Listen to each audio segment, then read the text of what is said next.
Episode के start में हम जीयू नाम की एक लड़की को देखते हैं जो खतरनाक तरीके से घोड़े पर सवार होकर वहां से आगे जाने लगती है। और ये लड़की कोई और नहीं बल्कि काइकी की ही बहन है जो यहाँ पर ये पता लगाने आई है कि आखिर काइकी के साथ क्या हुआ है। और जियो के साथ एक जादूगर भी होता है जो कि भविष्यवाणी बताया करता है। वो जियो से कहता है, मैंने भविष्यवाणी के जरिए ये पता लगाया है कि जिस काम को करने के लिए आप यहाँ आई हो उसमें आप कामयाब हो भी सकती हो और नहीं भी, लेकिन इस काम को करने में बहुत ज्यादा खतरा है। जिस पर जियो कहती है, मुझे किसी भी खतरों से डर नहीं लगता। और इतना कहकर वो वहां से आगे बढ़ने लगती है। इसलिए जादूगर भी अपने सिपाहियों के साथ उसके पीछे जाता है। दूसरी तरफ हम एक पुराने मंदिर को देखते हैं जहाँ के सीक्रेट रास्ते के अंदर से शिकी और लिन बाहर आते हैं क्योंकि मेन हॉल के पास फूचन और बाकी आ चुके हैं। इसलिए शिकी और बाकियों को सीक्रेट रास्ते की मदद से वहां से भागना पड़ा और वहां से भागते हुए सभी यहाँ पर आ गए हैं। लेकिन ये जगह भी कोई मामूली नहीं है। इसी जगह पे जियो पैदा हुई थी। वो सभी इस जगह को देख रहे होते हैं कि यहाँ से बाहर निकला जा सकता है या नहीं। तब वहाँ पर फेंगलियो की माँ और बाकी लोग भी आ जाते हैं जो सभी इस जगह को चेक करने लगते हैं कि ये जगह छुपने के लिए ठीक भी है या फिर नहीं। दूसरी तरफ हम फूचन और बाकियों को देखते हैं जो सभी हॉल के अंदर आ चुके थे। तब उनके पास सिपाही आकर कहते हैं, हमने पूरे हॉल को ढूंढा लेकिन कहीं पर भी शिकी और बाकी नहीं मिले।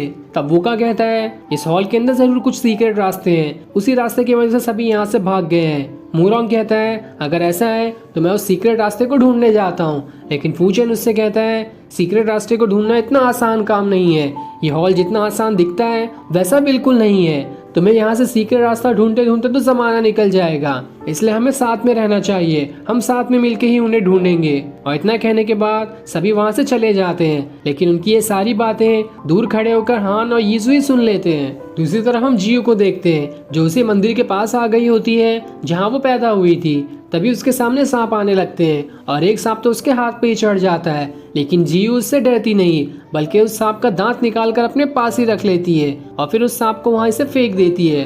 तब जादूगर उससे कहता है, ये वही मंदिर है जहाँ पे आप पैदा हुई थी। जिस पर जियो कहती है, अगर ऐसा है तो मैं जरूर मंदिर के अंदर जाकर देखूंगी। जिसके बाद वो उस मंदिर की तरफ जाने लगती है। वहीं लिन और शिक्यू जियो को यहाँ आते हुए देख लेते हैं, इसलिए वो सभी घबरा जाते हैं कि आखिर ये कौन है और यहाँ क्या करने आई है। तब लिन एक प्लान बनाती है। वो शिक्यू से कहती है, उसे मुझ पर छोड़ दो, मैं इसे ऐसा सबक सिखाऊंगी कि ये दोबारा यहाँ पर कभी आएगी ही नहीं। इसलिए सभी वहाँ से छुप जाते हैं। तब जियो उस मंदिर के अंदर आती है और जैसे ही वो अंदर आती है वहाँ पर लिन भूत बनकर आ जाती है और जल्दी से दरवाजा बंद कर देती है। ये देखकर जियो घबरा जाती है कि वो कौन है। लिन उससे कहती है, मैं हजारों सालों से यहाँ कैद थी और तुमने मंदिर का दरवाजा खोलकर मुझे आजाद कर दिया। तब जियो गुस्से में उसकी तरफ अपना वेपन फेंक देती है, लेकिन इससे लिन को कुछ नहीं होता बल्कि इससे उसके डुप्लीकेट बन जाते हैं। ये देखकर जियो और ज्यादा घबरा जाती है और घबराहट में वो लगातार कई सारे अटैक लिन के ऊपर कर देती है। पर वो जितना ही अटैक करती उतने ही अटैक की मदद से लिन के और ज्यादा डुप्लीकेट बनने लगते हैं, जो देखकर तो जियो के पसीने छूट जाते हैं और डर के मारे वो वहां से भाग जाती है। और उसके जाते ही लिन अपने असली रूप में आ जाती है जहाँ वो बहुत ही ज्यादा हंस रही थी। वो शिक्यू से कहती है, ये और इसका भाई दोनों एक ही जैसे हैं।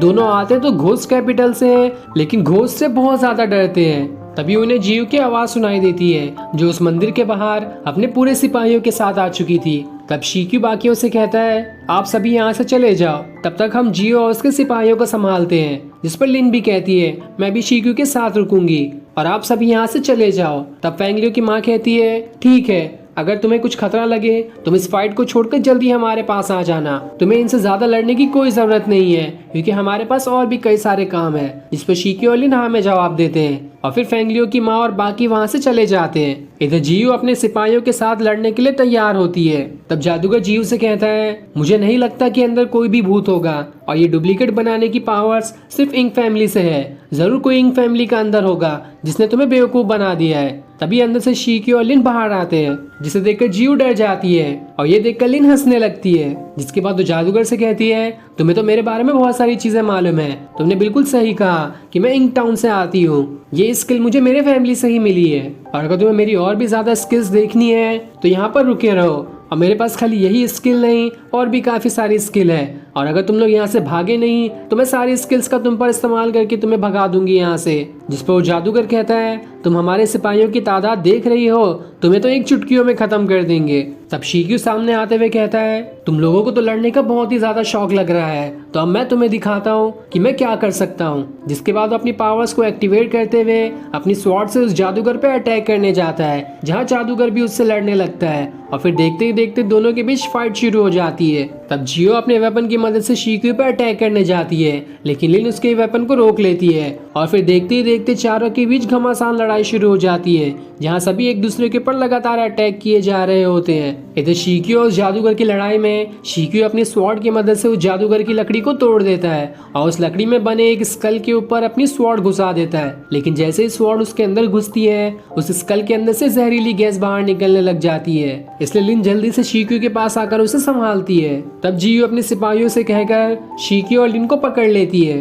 इधर फेंगलियो की माँ और बाकी वहाँ से आगे बढ़ रहे होते हैं, लेकिन तभी उनका रास्ता मोरोंग रोक लेता है और फिर वो उससे कहता है, जल्दी से हमें वो मैप दे दो, वरना तुम लोगों के लिए अच्छा नहीं होगा। जिस पर फेंगलियो की माँ कहती है, मैं तुम्हें मैप नहीं देने वाली। जिसके बाद वो अपनी स्वॉर्ड निकालकर उससे लड़ने चली जाती है और फिर देखते ही देखते इन दोनों के बीच भी लड़ाई शुरू हो जाती है। वहीं जिंगफैंग फेंगलियो को लेकर वहाँ से भाग रहा होता है, लेकिन तभी उसे चारों तरफ से सारे सिपाही घेर लेते हैं और जैसे ही वो सभी उस पर अटैक करने वाले होते हैं, वहाँ फेंगलियो की माँ आकर उन्हें बचा लेती है। तब मोरोंग दोबारा से फेंगलियो की माँ से कहता है, अगर हमें मैप दे दो तो हम तुम्हें और तुम्हारे बेटे को छोड़ देंगे। लेकिन फेंगलियो की माँ अब भी हार नहीं मानती। तभी वहाँ पे यीजुई आ जाती है, जो सारे सिपाहियों पर अटैक करके उन्हें मार देती है। जिसके बाद वो अपनी माँ से कहती है, आप यहाँ से जाओ, तब तक मैं इन्हें संभालती हूँ। इसलिए फेंगलियो की माँ वहाँ से चली जाती है। अब फेंगलियो की माँ और बाकी जैसे ही आगे बढ़ रहे होते हैं, उनका रास्ता लीमू रोक लेती है और अपनी स्वॉर्ड निकालकर उनके ऊपर अटैक करने जाने वाली होती है। लेकिन तभी वहाँ पर हान आ जाती है, जो अपने नेल नाइफ की मदद से उस पर अटैक करने लगती है और फिर इन दोनों के बीच लड़ाई शुरू हो जाती है,